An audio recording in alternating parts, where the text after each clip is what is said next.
How to change a Gmail name. Hello everybody and welcome back to our channel. So let's get started without any further ado. So for that, first of all, you want to go ahead and open up your browser in your PC. Once you open the browser in the search bar, go ahead and search for mail.google.com, and once you search for it, you want to go ahead and log in to your Gmail account.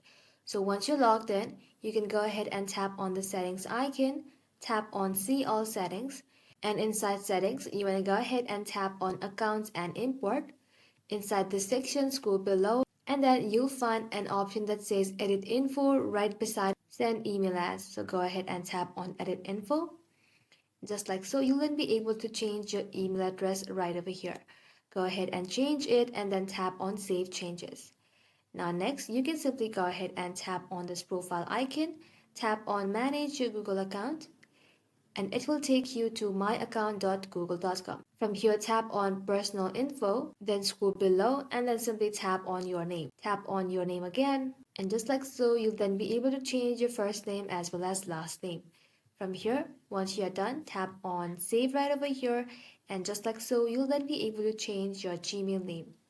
That is simply how you can do it, guys. Thank you all for watching the video till the very end, and stay tuned until our next upload.